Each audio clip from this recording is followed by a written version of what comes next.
2029 నాటికి రాష్ట్రంలోని అర్హులైన పేదలకు 18 లక్షల ఇళ్ల నిర్మాణం చేయాలని కూటమి ప్రభుత్వం లక్ష్యంగా పెట్టుకుందని వ్యవసాయ శాఖ మంత్రి కింజరాపు అచ్చెన్నాయుడు తెలిపారు. శ్రీకాకుళం జిల్లా కోటబొమ్మలి మండలంలో పర్యటించి మంత్రి పింఛన్లను లబ్ధిదారులకు పంపిణీ చేసి అభివృద్ధి పనులకు శంకుస్థాపన చేశారు. అర్హులైన ప్రతి పేదలకి పక్కా ఇల్లు, తాగునీరు, మౌలిక సదుపాయాలు కల్పించడమే ప్రభుత్వ ప్రాధాన్యమని ఆయన పేర్కొన్నారు. గ్రామీణ అభివృద్ధికి ప్రభుత్వం కట్టుబడి ఉందన్నారు. సరిచేసి శాశ్వతంగా రెవెన్యూ సమస్యలు లేకుండా మీకు చేయాలని చెప్పి ఒక కార్యక్రమాన్ని తీసుకున్నాం. ఇది చాలా మంచి కార్యక్రమం. రైతులందరూ చాలా ఆనందపడుతున్నారు.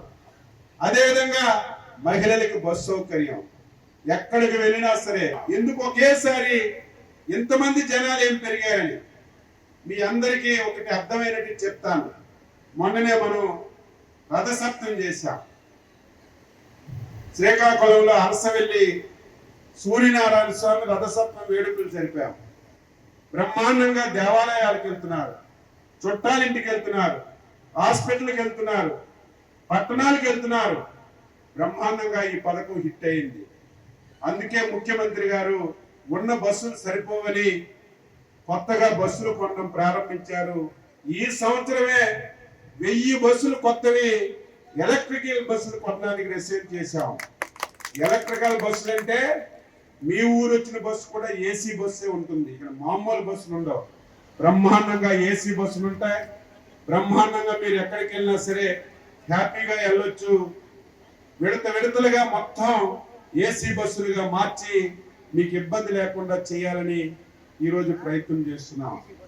ఈ రకంగా ఇచ్చినటువంటి హామీలన్నీ ఒక పక్కన నెరవేరుస్తూ అభివృద్ధి కూడా 5 సంవత్సరాలు మీరు ఎక్కడైనా ఒక రోడ్డు వేసుకోగలిగారా, ఒక డ్రైన్ కట్టారా? మళ్ళీ 18 మాసాల్లో అభివృద్ధి ప్రారంభమైంది. ఇప్పుడే నేను ఒక రోడ్డు ప్రారంభించాను, బ్రహ్మాండంగా వేశారు. ఇంకొక రోడ్డు వేయాలి.